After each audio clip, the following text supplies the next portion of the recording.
अच्छा, वहीं से दोबारा से कंटिन्यू करते हैं जहाँ पे हमने अपने पास से लास्ट मीटिंग को छोड़ा था।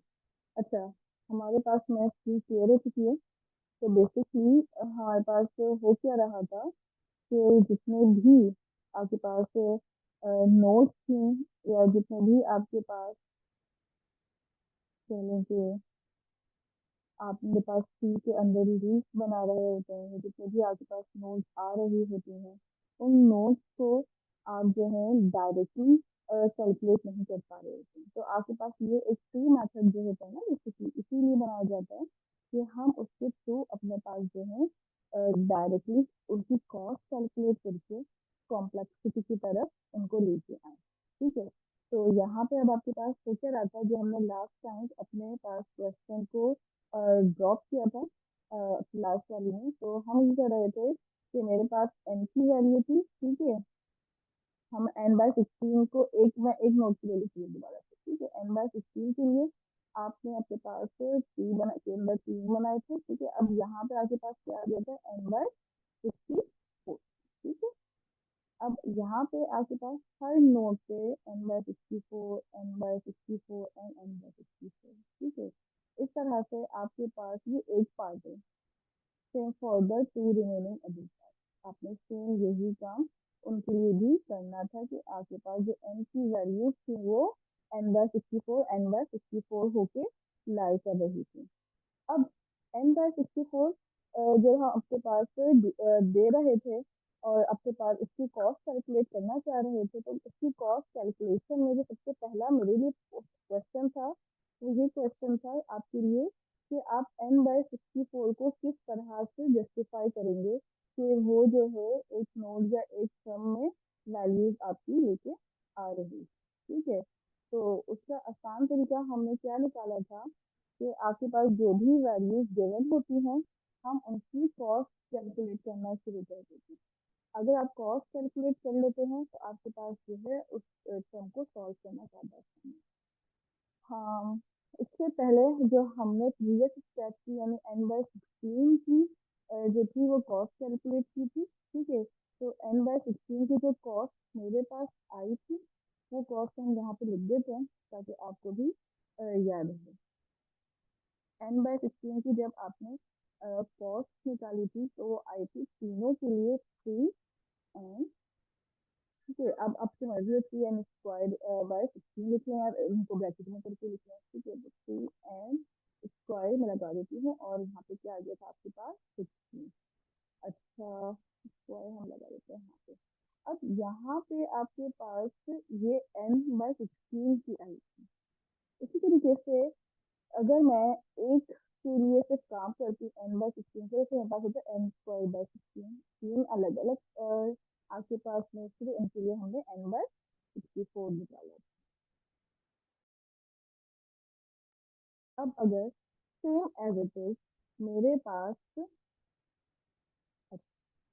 अब अगर सेम मेरे पास यही प्रॉब्लम आ रही हो कि आपको ये देखना हो कि आपके पास जो n/64 है उसकी टर्म किस तरीके से आपके लिए काम करेगी या उसकी कॉस्ट आप किस तरीके से कैलकुलेट करेंगे। तो उसके लिए मैंने कहा था कि n/16 की टर्म कैलकुलेट करने का आसान तरीका तो यही है कि आप डायरेक्टली क्या कर लें यहाँ पे उसी तरीके से जिस तरह से आपने ब्रैकेट में n, क्योंकि आपके पास जो एक्चुअल है वो यही है ना कि n का स्क्वायर, तो आपने सिर्फ n की वैल्यू पुट करनी थी।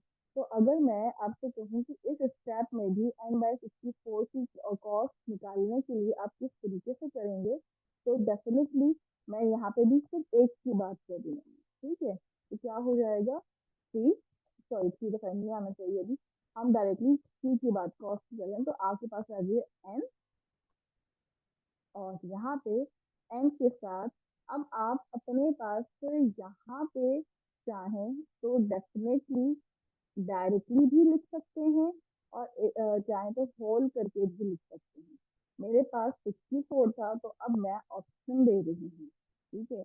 मैं अब यहाँ पे ऑप्शन दे रही हूँ कि आप चाहें तो n/64 लिख लें या फिर आप अपने पास 16 का स्क्वायर करें। ठीक है। तो अगर हम इस तरह से लिख रहे हैं n/64 3। ठीक है, तो अब आपके पास यहाँ पे क्या हो जाना चाहिए था, होल स्क्वायर। ठीक है, n/16 का होल।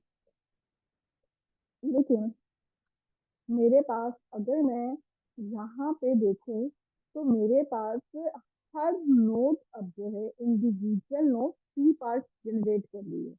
पहले तो मेरे पास रूट था, रूट से 3 निकल रहे थे एंड देन उन 3 से सब पार्ट्स आ रहे थे, लेकिन अब यहाँ पे एक इंडिविजुअल नोट भी 3 पार्ट्स जनरेट करेगी। तो आपके पास यहाँ n/16 सिर्फ एक पार्ट है इसका, इसके साथ एक और पार्ट इधर भी होगा और एक पार्ट इसका यहाँ पे भी है। तो इसी तरीके से n/16 के 3 पार्ट जो है यहाँ पे भी होंगे एंड देन 3 पार्ट जो है आपके पास यहाँ पे भी होंगे। तो यहाँ पे अब आपके पास नोड्स जो है ना बढ़ती चली जा रही है। तो डेफिनेटली जब आपके पास एक पार्ट ही थ्री नोड जनरेट कर रहा है, तो मेरे पास बाय डिफॉल्ट फॉर्मूले के अंदर भी यहाँ पे क्या आ जाना चाहिए था, थ्री। ये एक के लिए काम हुआ, ठीक है, ये एक पूरे के लिए। अब यहाँ पे भी एक है और यहाँ पे भी एक है, तो डेफिनेटली आपके पास यहाँ पे मजीद और 3 आ जाते हैं। तो जब आपके पास मजीद 3 और आ जाएंगे नोड, तो फिर हम अपने पास कुछ इस तरह से इसको लिख सकते हैं, after the multiplication of all, कि मैं यहाँ पे लिख दूँ 9। ये जो एक थी इसका, इसका भी और इसका, 3 आपके पास अलग है, तो मैंने इनको मल्टीप्लाई कर लिया, 3 3 9। और यहाँ पे आप इसकी को अब चाहें तो अपना जो भी है स्क्वायर उसको ओपन कर लें, या डायरेक्टली इसी तरीके से लिखना चाह रहे हैं तो इस तरीके से भी लिख सकते हैं। तो 3 की जगह आप आपका क्या हो जाएगा, 9, बिकॉज 3 और मजीद नोट्स भी थी उनकी वजह से। और यहाँ पे क्या हो जाएगा, n का स्क्वायर और 16 का भी स्क्वायर। अब मर्जी आप ब्रैकेट के बाहर स्क्वायर लगा लें या इंडिविजुअल स्क्वायर लगा लें, इट्स टोटली अच्छी। ठीक है, इसी तरीके से आपके पास अब यहाँ पे इसको एक्सटेंड करते करते अभी मेरे पास n की पावर जो है, एन अभी आपके पास चलो 64 चल रहा है। लेट सपोज इसके साथ मैं और मजीद इसको एक्सटेंड करूँ, मजीद इसको एक्सटेंड करूँ, ठीक है, एंड देन फिर इसको एक्सटेंड करूँ, और साथ में फिर इनको भी जो इनकी नोड्स आएंगी इंडिविजुअल, वो भी थ्री थ्री के पार्ट्स में अलग अलग एक्सटेंड, इसका जो है ये है। इसी तरीके से इसका 3 अलग खुलेंगे चाइल्ड, इसके 3 अलग ओपन होंगे, इसके भी 3 अलग, इसके 3 अलग एंड इसके 3 अलग। हर नोड इंडिविजुअली आपके पास अलग अलग ओपन कर रही है। तो डेफिनेटली जब इस तरह का आपके पास कॉस्ट कैलकुलेशन पे आती है, तो मैं इजीली अपने पास अपनी कैलकुलेशन में एक चीज एनालाइज कर रही हूँ कि जब मेरे पास कॉस्ट, अगर मैं यहाँ पे देखूँ तो n² बाय 16 आ रहा है, देन आपके पास यहाँ पे 9n² बाय 6n ये आ रहा है, ये 16 का स्क्वायर। आप अगर चाहें तो ऐसे भी लिख सकते थे कि मैं अपने पास इसी टर्म को, ठीक है, कुछ और आसान अल्फाज में इसी टर्म को और इलेबरेट करती, तो मैं कुछ इस तरह से भी कह सकती थी कि 3/16, ठीक है, क्योंकि 3 का स्क्वायर क्या होता है मेरे पास 9, और 16 पर डेफ ऑटोमेटिकली स्क्वायर लगा हुआ ही है, और n को भी हम क्या देते हैं और बाहर क्या लिख देते हैं, n को भी स्क्वायर ऑटोमेटिकली। तो मैं यहाँ पे स्क्वायर लगा देती हूँ इससे, ठीक है, 30 का स्क्वायर, 3/16 का स्क्वायर होल स्क्वायर, और n का भी यहाँ पे होल स्क्वायर। तो ये आपके पास एक तरह से ये टर्म भी बन सकती है। ठीक है, इसी को ही हमने एक्सपेंड और इलेबरेट करके लिखा है, जनरलाइज बना। अगर मेरे पास n/64 के बाद 256 आ जाता है, 64 मल्टीप्लाई बाय, अगर हम 64 करते हैं तो कितना हो जाता है हमारे पास, बताएं, क्योंकि आपके पास यहाँ पे n/64 है। अब मैं 1/4 करूंगी इसको, तो कितना बनेगा, 256। क्योंकि आपके पास जो टर्म्स हैं, लेट सपोज कि अगर मुझे इसकी नेक्स्ट टर्म पता करने की, अब मुझे n बाय कितना निकालना है, ठीक है, अब मुझे नहीं पता कि n बाय कितनी टर्म यहाँ पे आएगी, तो इसके लिए क्या हमने मेथड लगाया था कि आपके पास जो भी वैल्यू गिवन है, लेट सपोज n/64 मल्टीप्लाई हो जाएगी आपके पास 1/4 से, 1/4 इसलिए क्योंकि यहाँ पे समय नहीं, ठीक है, तो इसलिए हम हर बार 1/4 4 कर रहे हैं, तो डेफिनेटली जब 1/4 करेंगे तो आपके पास जो आंसर आएगा वो क्या आ रहा है, मेरे हिसाब से 256 बनना चाहिए। आप चाहे तो इसे कैलकुलेट भी कर ले कि एन तो 1 से मल्टीप्लाई हो जाएगा ऊपर, और नीचे जो है 64 × 4 इज इक्वल टू 256। यानी कि अब आपके पास जो नेक्स्ट टर्म आएगी वो यहाँ पे आ जाएगी 256 की टर्म। ठीक है, तो 256 की टर्म की अगर मैं बात करूँ तो डेफिनेटली अब इस 256 की टर्म के लिए भी मुझे कॉस्ट कैलकुलेट करनी पड़ेगी। ठीक है, तो इसके लिए कॉस्ट क्या होगी, अगर मैं इसको और एक्सटेंड कर देती हूँ तो फिर उसकी कॉस्ट क्या निकलती। तो अगर मैं इसको थोड़ा सा जनरलाइज फॉर्म में देखूँ, या मैं इसको पूरा थोड़ा सा जनरलाइज अपने पास एनालिसिस में लेकर आऊँ, तो पहले क्या था, n² / 16। देन क्या हुआ, आपके पास 9n² / 16 का स्क्वायर, 3/16 का होल स्क्वायर, और ये वाला। अब अगर मेरे पास वैल्यूज इंक्रीज हो रही हैं तो मैं इसको जनरलाइज फॉर्म में इस तरह से भी कह सकते हैं कि मेरे पास 3/16, और 16 की पे डेफिनेटली आपके पास कोई ना कोई पावर बनेगी और एन आ जाएगा। तो जब पहले आपके पास यहाँ पे पावर 1 थी, फिर स्क्वायर आया, तो अब मेरे पास यहाँ पे क्या आ जाएगा, क्यूब, और एन डेफिनेटली अपना स्क्वायर स्क्वायर ही रखेगा, एन की स्क्वायर में कोई फर्क नहीं पड़ेगा। तो पहले आपके पास n1 था, फिर n2 हुआ, फिर n आपके पास 3 हुआ, एंड सो ऑन आपके पास इसी तरीके से चलता रहेगा। अगर मैं 256 मल्टीप्लाई बाय 1/4 कर दूं तो डेफिनेटली आपके पास फिर एक और नया एल्गोरिदम जो है वो चलना स्टार्ट हो जाएगा, तो जिसमें 1024 की वैल्यू आ रही होगी। तो इस ऑन गोइंग प्रोसेस को आप अगर एक फॉर्म में, कंप्लीट फॉर्म में लिखना चाहें तो आप किस तरह से लिख सकते हैं कि लेट्स सपोज सबसे पहले आपके पास स्टेप पे जो वैल्यू आई थी एन वाली, वो n² थी। ठीक है, स्क्वायर हम लास्ट में लगा लेंगे। देन आपके पास 3/16 की वैल्यू आई, और 3/16 की वैल्यू के साथ भी आपके पास n² आया। देन आपके पास तो यहाँ पे 3/16 का होल स्क्वायर आ गया। ठीक है, स्क्वायर हम एंड में ऐड करेंगे, और उसके साथ Cn का स्क्वायर। अगेन जो लास्ट टर्म आपने फिर निकाली वो अगेन क्या थी, 3/16 का होल स्क्वायर। अच्छा, अब यहाँ पे 3/16 का क्यूब हो गया था, और Cn की वैल्यू थी वो स्क्वायर में ही आपके पास आ रही थी। ठीक है, तो ये टर्म ऑन गोइंग प्रोसेस है, ये चलता ही रहेगा, कभी खत्म नहीं। हम स्क्वायर पहले ऐड करते हैं ताकि इक्वेशन थोड़ी सी और क्लियर हो जाए। तो यहाँ पे आपके पास सबसे पहले स्क्वायर था। ठीक है, इसी के साथ आपके पास अगेन जब आप यहाँ पे आए थे एन के साथ भी आपके पास स्क्वायर था। यहाँ पे जब आए थे तो आपके पास इस इक्वेशन पे स्क्वायर आ गया, और एन के साथ भी डेफिनेटली हर जगह स्क्वायर लगा वही। ठीक है, एन तो खैर है ही स्क्वायर का। अच्छा, जब मैं इस इक्वेशन पे आई थी अपनी, तो यहाँ पे भी आपके पास क्या आ गया था, स्क्वायर। यानी कि पहले आपके पास वैल्यू क्या हुई, 1 हुई। ठीक है, यानी कि आपके पास Cn² था, फिर Cn² के साथ आपके पास यहाँ पे आपने स्क्वायर पुट किया, और स्क्वायर पुट करने के साथ ही आपके पास जो है दूसरे वाले क्वेश्चन में, ठीक है, यहाँ पे स्क्वायर आ गया, फिर आपने यहाँ पे अगेन स्क्वायर पुट किया, फिर आपके पास से स्क्वायर रिमूव हो रहा है, तो प्रॉब्लम क्या आ रही है, पता नहीं क्यों।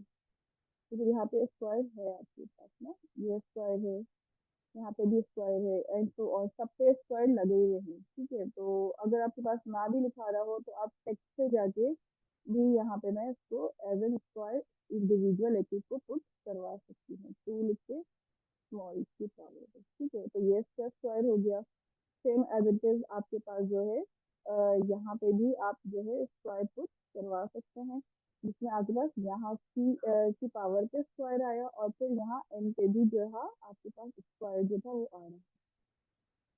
सेम एज इट इज जो आपके पास लास्ट टाइम आपने कैलकुलेट की थी 3n/16, तो डेफिनेटली अब पावर आपकी इंक्रीज हो रही है, तो मेरे पास यहाँ पे पावर में क्यूब आ गया, और Cn² था, तो आपने ताकि उसको स्क्वायर, ठीक है।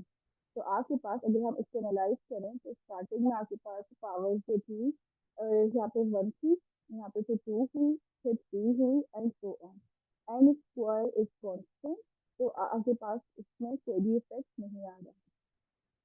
अगर हम इस क्रम में से सी एन स्क्वायर को कॉमन निकालें, ठीक है, तो फिर क्या होगा आपके पास। लेट्स सपोज कि अगर मैं आपसे कहूँ कि आपने इसमें से सी एन स्क्वायर कॉमन ले लेना, तो डेफिनेटली हम अपने पास सी एन स्क्वायर को कॉमन लेते हैं, तो यहाँ पे हो जाएगा सी एन, ठीक है, और स्क्वायर हम लास्ट में लिख लेंगे और ब्रैकेट 1 प्लस 3/16, ये सी एन स्क्वायर दोनों पूरा कॉमन बाहर लेंगे, प्लस, अच्छा अब यहाँ पे जो है आपके पास स्क्वायर वाली टर्म है 3/16 की, 3/16 का स्क्वायर आ जाएगा, प्लस यहाँ पे आपके पास जो है वो 3/16 का क्यूब आ जाएगा, ठीक है, प्लस और सो ऑन जो आपके पास ये टर्म्स है इसी तरीके से आगे चलती रहेंगी, ठीक है।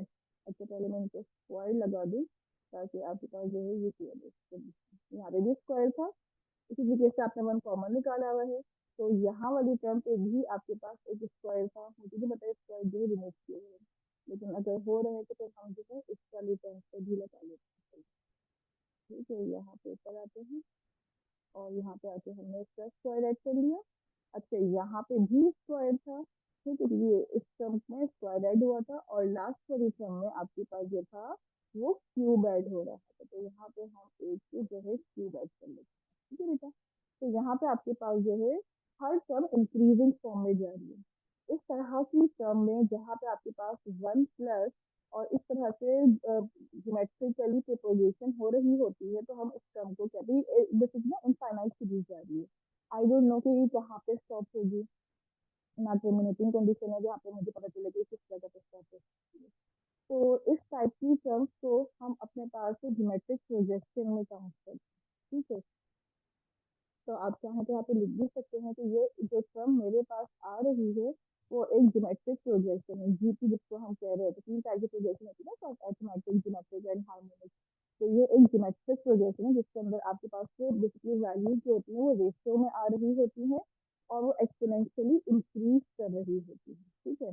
तो अगर आपके पास इस तरह का क्वेश्चन है जिससे ज्योमेट्रिक प्रोजेक्शन हो रही है, तो ज्योमेट्रिक प्रोजेक्शन कहता है कि मेरे पास जो टर्म्स या वैल्यूज आ रही होती हैं उन वैल्यूज को हम अपने पास किस तरह से रिप्रेजेंट करते हैं। अगर किसी को आता है तो भी मुझे कमेंट में बता सकते हैं कि लाइक 1/1 - r, ठीक है, 1 - r हो जाएगा और 1 - r जो है कि ये अब वही वैल्यू अपॉन के अंदर है, ठीक है, और r जो है कॉमा लगा लें यहाँ पे, r जो है वो लेस देन किससे होना चाहिए, 1 से, ठीक है। तो डेफिनेटली यहाँ पे जो आपके पास रेशियो में वैल्यूज चल रही हैं कुछ इसी तरह की चल रही है। तो अब आपके पास ये जो पूरी टर्म है ये 1/1 - r की फॉर्म में जाएगी, लेकिन अगर हम इसको 1/1 - r की फॉर्म में देखें तो डेफिनेटली ये सारी वैल्यू जो है आपस में डिविजिबल हो जाएंगी। मैं यहाँ पे इसको सॉल्व कर रही हूँ, एक स्टेप पहले सॉल्व करते हैं, अगर आपको समझ में आए तो वेरी, अगर नहीं आएगा तो फिर मैं इसको दोबारा से स्क्रीन क्लियर करके लिखना स्टार्ट करूंगी। यहाँ पे लिख रही हूँ मैं, ठीक है। आपकी जो ये लास्ट वाली टर्म आई थी जिसके अंदर आपने इक्वेशन बनाई थी, ठीक है, 1 + r एंड दिस, ठीक है।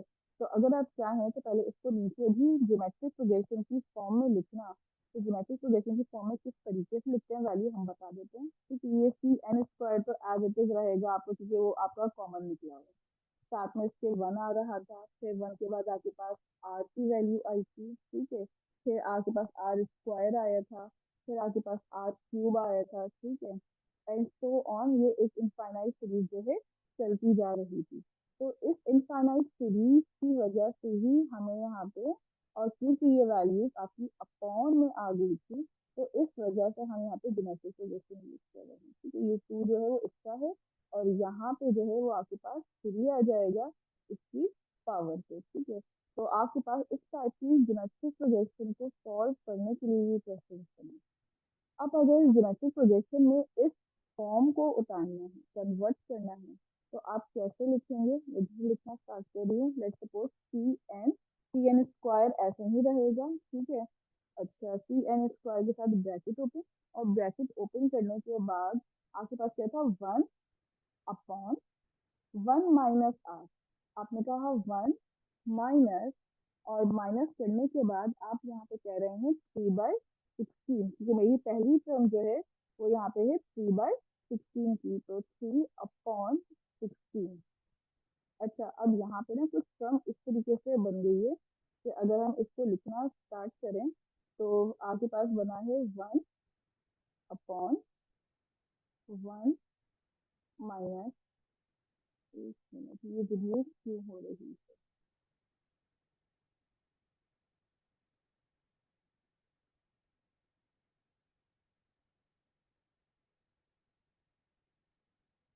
ठीक है। अच्छा, 1/, ठीक है। अच्छा, अगर हम तो वर्टिकली लिखना सीखें तो 1/, ऐसे है। फिर आगे पास से 1 - और माइनस के बाद है आर। आर क्या है आपके पास? ये वाली टर्म जो आपने यहाँ पे बनाई थी, यानी कि 3/16 है, कि यहाँ पे आप आपके पास लिखेंगे 3, और इस 3 के भी नीचे आपके पास आ जाएगा 16। तो डेफिनेटली अब इसको सॉल्व करना ना आपके लिए थोड़ा सा प्रॉब्लम है कि आप इसको किस तरीके से सॉल्व करेंगे। तो आप क्या लिख सकते हैं इसको? 1 - 1। अब ठीक है, अब इसको सॉल्व करने का तरीका क्या होगा कि मैं डायरेक्टली आपके पास इस 16 को ऊपर ले जाऊं और 3 को नीचे ले आऊं, ठीक है। लेकिन टॉप पे जो है मेरे पास पूरी टर्म चली जाए, और वहां से फिर आप जो है आपकी जो माइनस प्लस की कैलकुलेशन है, आप वो करना स्टार्ट कर दें, ठीक है। तो ये एक तरीका है। या फिर आप इस पूरी टर्म को एज इट इज लिखने के बाद डायरेक्टली ये कह सकते हैं कि ये एक ज्योमेट्रिक प्रोजेक्शन थी, जिसकी वजह से मैं अपने पास इस टर्म को अज्यूम कर रही हूँ, और जब ज्योमेट्रिक प्रोजेक्शन की टर्म आएगी तो वो पूरी टर्म जो है एज एन कॉन्स्टेंट रिमूव हो जाएगी। कि इस पूरी टर्म को अगर आप देखें तो मेरे पास सिर्फ नंबर्स हैं। हम ज्योमेट्रिक प्रोजेक्शन जो इस फॉर्म में लिख रहे हैं, उसमें सिर्फ और सिर्फ मेरे पास क्या होंगे? नंबर। तो जो कॉम्प्लेक्सिटी निकलेगी वो मेरे पास किस दो लोग दरमियान निकलेगी? इन दोनों के दरमियान, यानी कि सी एन स्क्वायर के दरमियान। और जब सी एन स्क्वायर के दरमियान आप कॉम्प्लेक्सिटी निकाल रहे होंगे तो डेफिनेटली वहां पे आपके पास ये वाला जो सी है ये भी रिमूव हो जाएगा। तो इस सी के क्वेश्चन की कॉम्प्लेक्सिटी मेरे पास क्या बनती है? O n² in actual. But क्योंकि आपको सी के अंदर कॉस निकाल के दिखाना होता है, तो ये जो ज्योमेट्रिक प्रोजेक्शन वाला काम है ये भी आपको करना होगा, ठीक है। तो ये एक क्वेश्चन था आपके पास। हमने सिर्फ एक ही क्वेश्चन अभी इसको सॉल्व किया है, तो डेफिनेटली ये भी एक थोड़ा सा प्रॉब्लम है कि ये इतना लेंदी क्वेश्चन अगर आपको मिलता है तो आप इसको किस तरीके से मिनिमाइज कर सकते हैं। तो आप एक या दो ट्री की आइटरेशंस को फॉलो करें, और उसके बाद आप अपने पास इसको डायरेक्टली जो है कैलकुलेट, क्योंकि आपके पास प्रीवियस टर्म सीक्वेंस में अगर नजर आना स्टार्ट हो जाए तो आपको समझ में आने लगता है कि आपके पास जो आगे की टर्म्स हैं उसमें आपके पास किस तरीके से आपने काम करना है, ठीक है। पहले मैं अटेंडेंस ले रही हूँ, और अटेंडेंस के बाद फिर हम के पास जो है वो नेक्स्ट जो हमारा टॉपिक था उसकी तरफ आ रहे होंगे, ठीक है। अच्छा, स्क्रीन में क्लियर कर देती हूँ पहले।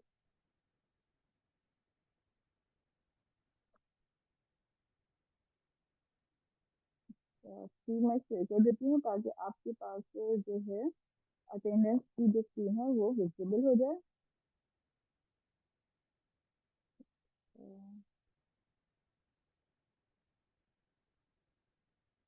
और आप, अच्छा, मैं आपके पास आप लोगों को शायद माइक में ऑन कर रही हूँ, ठीक है। जो लोग प्रेजेंट हैं वो डायरेक्टली आपके पास जो है अटेंडेंस माइक में कह सकते हैं, ठीक है। आरा, अब्दुल मुईद, अब्दुल मुईद, अब्दुल मुईद, मोहम्मद जाफर, आदिल, आहद, एहसन, अली,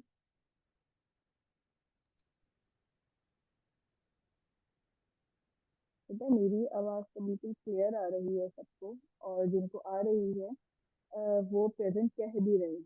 ठीक है, तो आई डोंट नो कि आपको आवाज़ क्यों नहीं आ रही है। ठीक है, तो जी जाफर प्रेजेंट है। आदिल, आहद, बेटा अटेंडेंस का माइक में चाहिए। ठीक है, तो आपका माइक ऑन है। आदिल, आहद, एहसन, अली कमाल, आमना। Present ma'am. ठीक है, अरमिश। मैं किसी भी चैट में मैसेज की अटेंडेंस मार्क नहीं करूंगी। जो इनका नाम आ रहा है वो अपने पास माइक ऑन करने की जरूरत नहीं, अगर नहीं ऑन कर सके तो अटेंडेंस की मार्क नहीं करेंगे। अरमिश, अरशद, असद, इरशाद, आसिम, आसिम। आपने माइक पे कर लिया? हमारा तो माइक नहीं चली, यहाँ पे मुझे करना पड़ेगा। शहीर आबदी, आयशा सईद, कर लिया।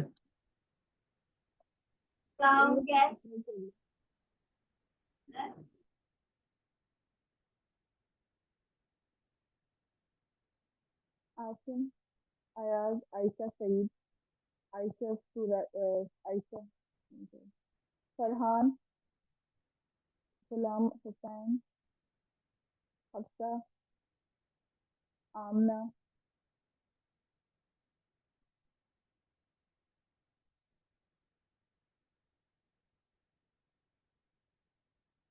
हमना, Hamza, Ilyas, Kausar, Khadija,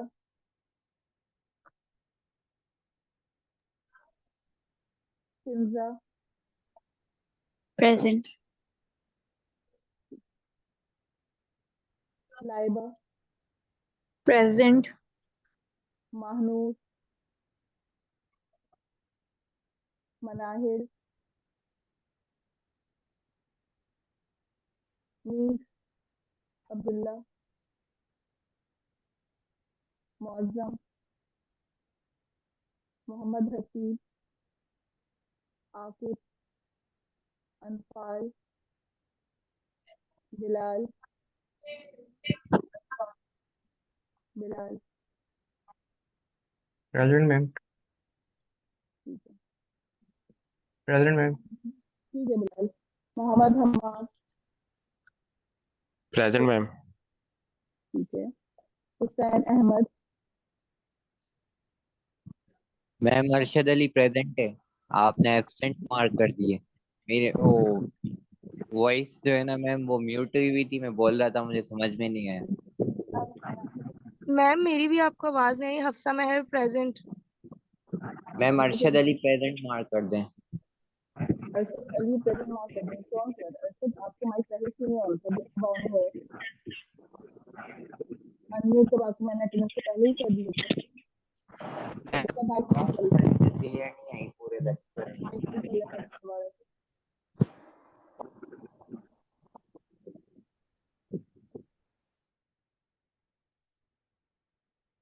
Jahanzeb, Mohammad Mustafa, present ma'am. Mohammad Saqib, present ma'am. Mohammad Shahid, present. Sufiyan, Mohammad Usman, present. Usman Abbasi, Mohammad Awais, Muneeb Raees, Murtaza, present miss. Muzammil Yasir. Present miss Mursa present है। ठीक है, present Muzammil miss Yasir, Muzammil present. Umar Khan, Sameer Ismail Islam, Sameer इस्लाम,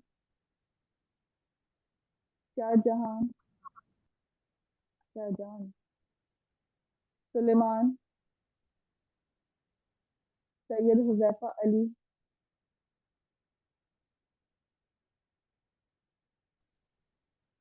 Huzaifa Ali, Syed Usman Ali, Tayyaba, present. Tehreen, present. Umar Khan, Waleed Akhtar, miss Murtaza Khan present है, आपने एब्सेंट मार्क कर दिया। मैम अरशद अली प्रेजेंट है, आपने एब्सेंट मार्क की हुई है। वलीद अख्तर, मैम मेरा भी यही इशू है। Ayaz ma'am Ahmed present। Miss ma'am Zainab मुस्लिम,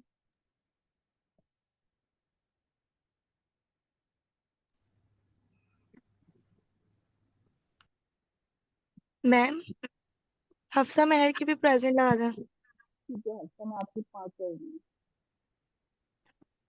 मिस मुर्तजा खान का प्रेजेंट नहीं लगाया। वन बाय वन करेंगे तो होगी, एक साथ सब माइक खोल के बोलेंगे तो मैम फिर नीचे होगी। हमजा इलियास पे भी प्रेजेंट लगा दें। अयाज अहमद। मैम अरशद अली प्रेजेंट है, आपने एब्सेंट मार्क की हुई है। मैम कौशिक खालिद की भी लगा दें। अच्छा, वन बाय वन करेंगे तो 5 मैम ये असद इरशाद के ऊपर अरशद अली आ रहा है ना, प्रेजेंट हूँ। मैम नीचे ये हमना फारूक के हमजा इलियास पे प्रेजेंट लगा दें।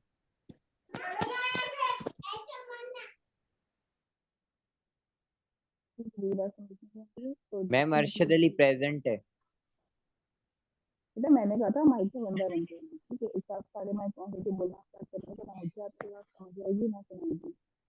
तो कुछ तो क्या आप लोगों को अपनी ही सिर्फ आवाज समझ आ रही होती है। मैम अरशद अली प्रेजेंट, ये अरमिश नईम के नीचे। अच्छा तो आप मीटिंग लीव कर सकते हैं।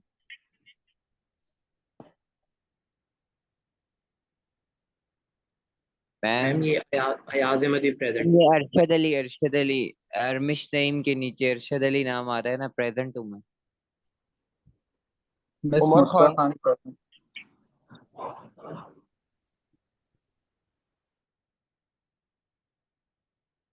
अरशद अली, मैंने आपको सिर्फ ये कहा था कि वन बाय वन मुझे बताएं जिनकी मार्क करनी है, ठीक है। आपको सर समझ नहीं आई थी उर्दू में और कंटिन्यूसली आप अपना माइक ऑन करके बोले जाते। मैं आपके नहीं मार्क नहीं कर रही हूँ, ठीक है, और ना ही मैं आपका माइक अनम्यूट कर रही हूँ। अगर कोई प्रॉब्लम है तो आप जाके अपना केस एडजस्ट कर सकते हैं। Thank you so much. अच्छा, हमारे पास स्पीकर जो टॉपिक है वो यहाँ पे खत्म हो रहा है। इसके बाद अब आपके पास जो फर्स्ट है टॉपिक स्टार्ट होता है वो मेन टॉपिक है, जो कि आपके पास था रिकरेंस का, ठीक है। रिकरेंस तो हमने खत्म कर ही लिया अभी अपने पास। अब जो हम मेन स्टार्ट कर रहे हैं, जिसके हमने स्टार्ट में आके एक स्लाइड देखी थी जिसमें हमने कहा था कि आपके पास रेंडमाइज एल्गोरिदम स्टार्ट हो रहे हैं, ठीक है। तो रेंडमाइज एल्गोरिदम क्या चीज़ है और वो किस तरीके से काम करती है, अब हमें इसके ऊपर बात करनी थी, ठीक है। तो बेसिकली रेंडमाइज एल्गोरिदम के अंदर तो हम जस्ट हल्का सा ओवरव्यू ले रहे हैं बिकॉज वी हैव 4 मिनट, उसके बाद इसी साइड मीटिंग हमारी एंड हो जाएगी। तो ये हमारी लास्ट मीटिंग है, ठीक है। इसके बाद हम मीटिंग ज्वाइन नहीं करेंगे तो वैसे भी अब हमारा फ्राइडे का टाइम है तो काफ़ी शॉर्ट होता है। तो रेंडमाइज एल्गोरिदम के अंदर बेसिकली आपके पास होता क्या है कि हमारे पास इस प्रॉब्लम में आपने कॉस्ट कैलकुलेट नहीं करनी है, ठीक है।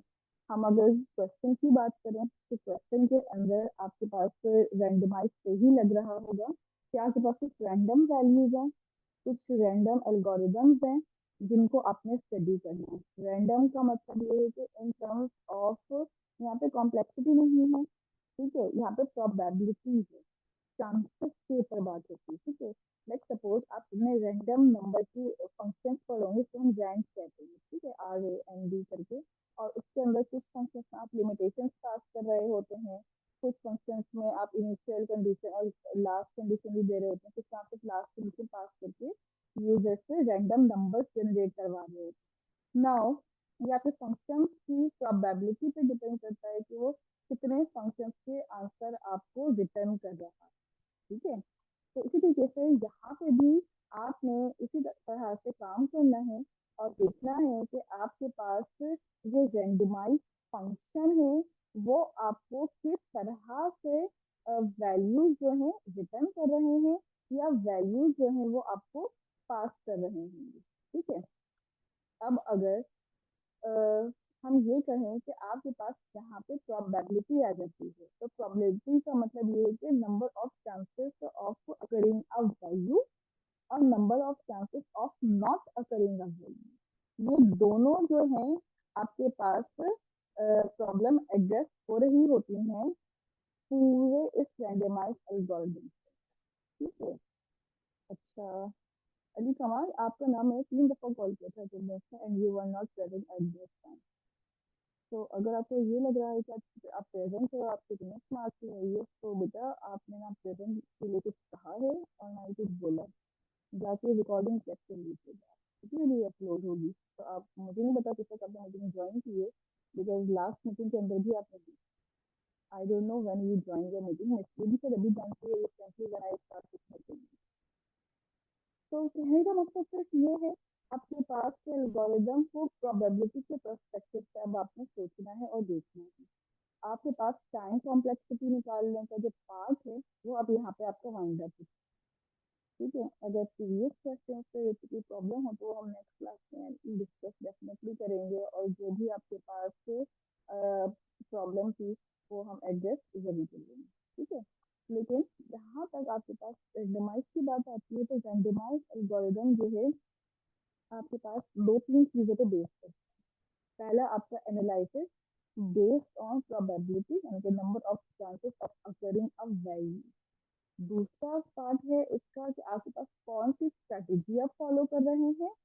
स्ट्रेटेजी के बाद आप पास यहाँ पे एल्गोरिदम आपको बनाने भी हो सकते हैं और एल्गोरिदम आपको लिखने भी हो सकते हैं। ठीक है, तो ये दोनों पॉइंट्स आपको अपने माइंड में रखने हैं कि अब आप कॉम्प्लेक्सिटी के पार्ट से बाहर आ चुके हैं, और कॉम्प्लेक्सिटी के पार्ट से बाहर आने के बाद आपने रेंडमाइज एल्गोरिदम को एनालाइज करना है।